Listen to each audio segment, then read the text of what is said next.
Bonjour à tous et bienvenue sur l'Espace Proactif. Martin avec vous aujourd'hui pour un autre Martin fait son show, alors que ce matin, nous attendions des nouvelles importantes du côté des pertes ou de la création d'emplois aux États-Unis, ce qui déterminerait potentiellement la décision à venir de la Banque centrale américaine, à savoir est-ce qu'il y aura une diminution des taux d'intérêt tel qu'il est demandé par le président Trump. Et là, la spéculation qui va de l'avant du côté des marchés boursiers, comme vous pouvez imaginer. Et ce qui s'est produit ce matin, les prévisions étaient à plus de 79 000 nouveaux emplois créés. Il y en a eu seulement 23 000. Sur ce 23 000, la grande majorité étaient des emplois à temps partiel.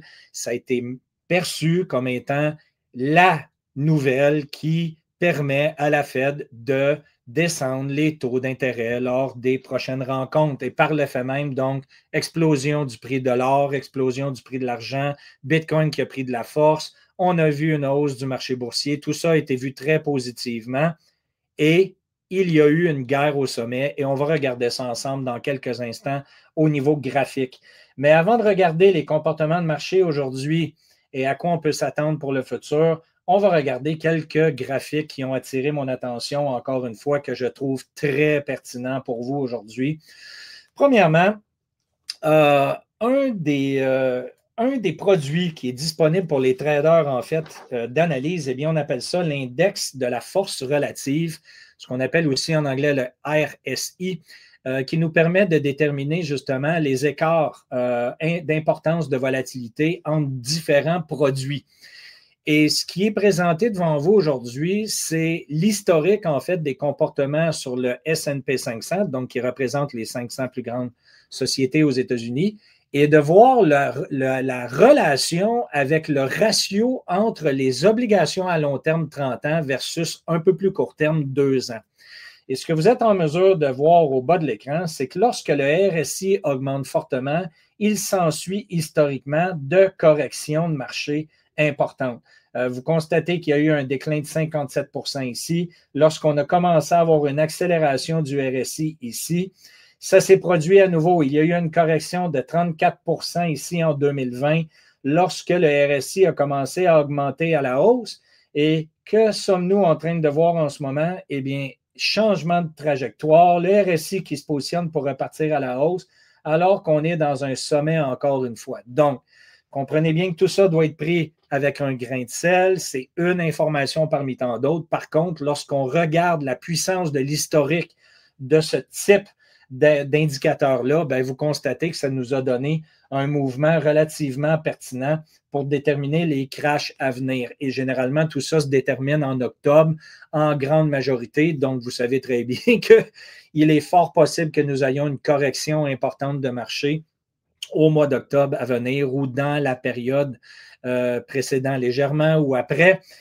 Et à travers tout ça, donc, on se prépare, n'est-ce pas? Et comprenez bien, encore une fois, ici, nous ne faisons que donner notre opinion. Nous ne faisons pas de conseils financiers. Vous êtes libre de vos décisions. Simplement, pour nous, c'est de faire de l'analyse et de quantifier le risque.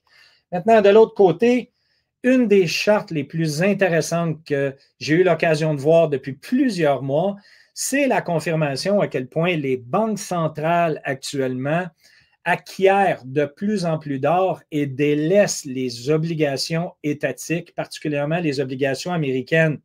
Et ça vous donne un bon exemple de ce qui est en train de se produire, n'est-ce pas?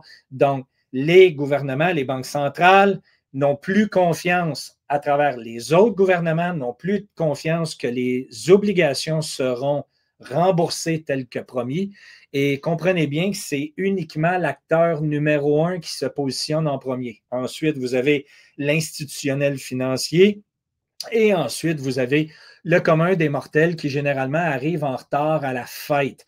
Donc, il y a encore énormément de mouvements à venir, potentiellement aussi du côté des matières précieuses, surtout du côté de l'or qui bouge en premier, l'argent qui tend à suivre par la suite. Pourquoi? Simplement parce que lorsqu'il arrive un prix psychologique au niveau de l'or, les institutionnels, les traders commencent à regarder ce qui est sous-évalué versus le prix de l'or. Et bien sûr, ce qui vient en tête après l'or, en fait, de matières premières et de matières monétaires, c'est l'argent. Et de là, vous avez une exposition qui augmente alors que l'argent est sous-évalué et c'est très simple à voir lorsqu'on analyse le ratio or-argent.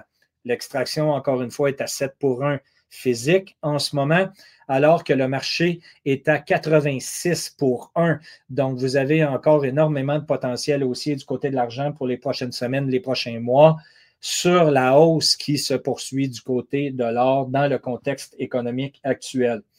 Ce qui représente aussi une super opportunité du côté du secteur minier. Le secteur minier, tel qu'on a discuté dans les derniers mois, a été complètement délaissé par les investisseurs.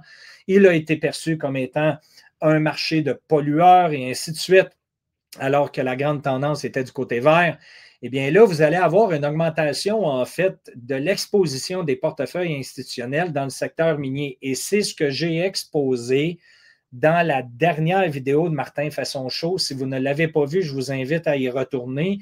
Vous allez voir les graphiques où le secteur minier est en train de prendre encore plus de force que le prix de la matière lui-même. Et ce n'est que le début. Si on fait une grossière moyenne ici, on doit s'attendre à un portfolio de 5 à 6% historique de détention d'actions en portefeuille du côté institutionnel pour le secteur minier de l'or, voire le secteur minier de l'argent aussi. Et on est actuellement dans les eaux de 1 à 2%. On a vu aussi un gouvernement aujourd'hui, je crois que c'est la Pologne, mais je peux me tromper, qui a pris la décision au niveau de son exposition qui était de 20% dans l'or physique à augmenter sa position à 30% dans son portfolio. Et là, vous allez voir que ça va se poursuivre. Donc, actuellement, encore une fois, il y a uniquement les grandes baleines qui se positionnent en ce moment. Quelques institutionnels ont commencé à suivre la tendance, mais monsieur, madame, tout le monde n'est toujours pas exposé au secteur de l'or, de l'argent, des secteurs miniers aussi, ce qui amène une énorme énergie potentielle à venir, particulièrement dans une période de crise. Donc, on va voir comment tout ça va se comporter. Chose certaine, on continue de voir une explosion des prix de l'énergie partout sur la planète, que ce soit en Europe, c'est encore plus vrai, alors que vous êtes limité dans votre capacité de production. Mais vous voyez qu'au Canada, c'est la même chose et aux États-Unis aussi. Explosion du prix de l'électricité par kilowattheure.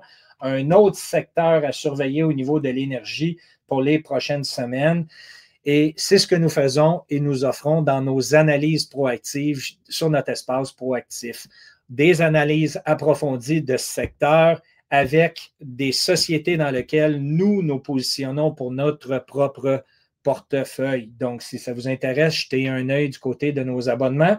Sinon, eh bien, vous avez notre infolette gratuite, si ce n'est pas déjà fait, où on distribue de l'information complètement exclusive de manière gratuite. Donc, vous pouvez vous inscrire à notre infolette gratuite via notre site web si ce n'est pas déjà fait.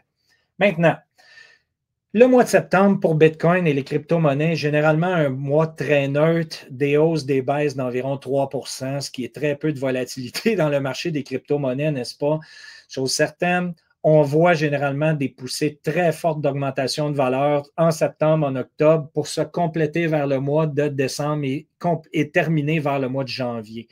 Le prochain trimestre risque d'être explosif du côté des crypto-monnaies, alors que nous avons déjà exposé qu'il y avait de plus en plus d'impressions monétaires et comme vous le constatez, le prix de Bitcoin tend à suivre l'impression monétaire avec un délai d'environ 3 à 6 mois. Donc, on peut s'attendre encore une fois. Comprenez bien que ce n'est jamais une certitude et si on a une correction de marché sévère du côté du marché équité, il y aura une redistribution, évidemment, de la valeur dans différents secteurs économiques. Et on ne peut pas déterminer dans lequel particulièrement de ces secteurs-là l'argent va être distribué. Les devises, devrais-je dire, vont être distribuées. Généralement, on a une correction dans tout en même temps jusqu'à temps qu'il y ait une redistribution. Donc, comment Bitcoin va se comporter, on ne le sait pas. Chose certaine, encore une fois, lorsqu'on analyse froidement la quantité de devises en circulation versus le prix actuel, vous voyez clairement qu'il y a énormément de potentiel de ce côté-là, n'est-ce pas? Au niveau graphique maintenant, qui vient confirmer l'information précédente où lorsqu'on voit les taux d'intérêt qui augmentent sur les obligations des différents pays, c'est qu'il y a un désintérêt de la part des banques centrales et de l'institutionnel. Et c'est ce qu'on est en train de voir en ce moment. Le taux référence qui est utilisé au marché boursier, c'est 10 ans de terme, qui est le taux référence. Et si vous regardez maintenant les obligations du gouvernement français en ce moment que je mets à l'écran, vous voyez clairement le changement de tendance à partir de 2021-2022 où les taux ont fortement augmenté. Si les taux augmentent, c'est qu'il y a un désintérêt de la part des investisseurs alors que la confiance est perdue. Maintenant, on va regarder ce qui se produit exactement du côté du Japon. Vous voyez clairement exactement le même mouvement, n'est-ce pas? On va regarder ce qui se produit du côté du 10 ans américain, qui est une autre référence importante. Et vous voyez que depuis 2020-2021, on a eu exactement le même mouvement, quoiqu'à court terme, on a une légère correction baissière pour l'instant, mais ça ne demeure pas moins que nous avons eu un mouvement très important. Et je pourrais même vous montrer du côté canadien aussi. Là. Vous allez voir que les bons du côté 10 ans au Canada ne sont pas différents. Très similaire à ce que l'on a vu au niveau du graphique américain, forte augmentation des taux depuis 2021 et pour l'instant, nous avons un léger mouvement baissier. Le gouvernement canadien est incompétent, vous le savez. Par contre, on est assis sur des matières premières d'importance, ce qui peut nous sauver à long terme, mais à court terme, on va passer à travers les mêmes problématiques qui se vivent actuellement dans plusieurs autres pays. Et du côté ensuite, si je regarde du côté de l'or et de l'argent, attendez un instant. Ah, c'est parce que je suis dans les bons. Pardon. Voici SI. Je vais vous montrer, quand je vous parlais de bagarre au sommet, je vais vous montrer ce qui s'est produit aujourd'hui. En temps réel, j'ai juste besoin de retravailler ma charte un peu, si vous le permettez. Ça va me prendre une minute ici. Et vous allez voir ce qui s'est produit ce matin. Donc, dès que la nouvelle a été lancée, vous le savez, on analyse les comportements et les manipulations de marché boursier via les produits dérivés depuis plusieurs déjà années. Nous en avons exposé plusieurs, n'est-ce pas? Et je voulais vous montrer encore une fois ce qui s'est produit ce matin sur le marché papier de l'argent physique. Eh bien, tout d'abord, la nouvelle concernant les emplois créés plus faibles que prévu ont bougé le marché à la hausse dans le marché équité, ont bougé à la hausse fortement le prix de l'or, le prix de l'argent et aussi Bitcoin et les crypto-monnaies. Tout est parti à la hausse. C'est une bonne nouvelle. On s'attend à une diminution des taux d'intérêt du côté de la Fed, ce qui va créer de l'inflation à long terme. Mais à court terme, on s'en fout. Okay? Lorsqu'on analyse ça froidement du côté des traders institutionnels, c'est le comportement. Okay? Ah, il va y avoir un sauvetage, on va pousser le marché à la hausse. D'autant plus qu'il y a de l'impression monétaire telle qu'on l'a mentionné il y a quelques instants. Donc, regardez ce qui s'est produit. Au lancement de la nouvelle, on a eu une forte augmentation haussière et dans les minutes qui ont suivi, vous voyez clairement qu'il y a eu une correction très importante sur le prix. Okay? Maintenant, si on remet ça en contexte et qu'on regarde dans le quotidien, généralement, attendez, ce que je vais faire ici, je vais tout simplement vous montrer, premièrement, ce qui s'est produit encore une fois sur une charte à la minute. Okay? Regardez exactement ce qui s'est produit ici, c'est de toute beauté. Vous avez eu à une certaine période, et on parle ici de quelques heures, regardez la poussée haussière fulgurante du prix. Donc, il y avait des acheteurs importants et regardez la correction suivie ensuite. Maintenant, regardez à quel point il y a de la demande qui se poursuit, beaucoup plus graduelle que la correction sévère. Et regardez ce qui se produit immédiatement ensuite. Donc, ce qu'on veut analyser ici et comprendre, c'est que la période d'accumulation, en fait, de temps est plus longue que la période de correction. Ça démontre à quel point il y a énormément de manipulations frauduleuses à travers le marché papier. Vous voyez clairement le même type de comportement à chacune des baisses, alors que c'est le contraire lorsqu'il y a de l'accumulation du côté haussier. Les accumulations haussières prennent beaucoup plus de temps et les corrections sont beaucoup plus sévères. La seule distinction à faire, c'est le lancement de la nouvelle qui a été évidemment explosif.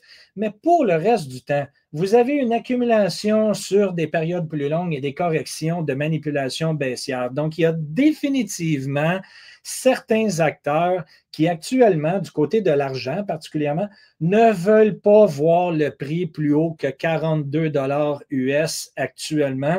Et à chacune des reprises où le prix frappe à 42 on vient marteler avec de la devise imprimée, de la manipulation de contrat. Donc, c'était ce que je voulais vous démontrer. Et en même temps, ce qui est intéressant, c'est qu'actuellement, on a une forte augmentation des volumes de transactions dans les différents produits. Attendez un instant. Je n'arrive pas à vous le présenter ici, je m'en excuse. Juste un instant. Voilà. Regardez ce qui s'est produit au niveau des volumes depuis le début du mois de septembre. On a une forte augmentation des volumes par rapport aux moyennes. On est en train de déplacer des augmentations de volume, ce qui est excellent pour le marché. Encore une fois, tout à fait naturel après avoir eu un énorme breakout haussier d'avoir des corrections. Mais pour l'instant, on se positionne vers une correction baissière et ensuite, on verra pour la continuation haussière. J'espère que vous appréciez le contenu. Si c'est le cas, donnez-nous un like, partagez sur vos réseaux. Et d'ici là, je vous souhaite de passer un très bon week-end.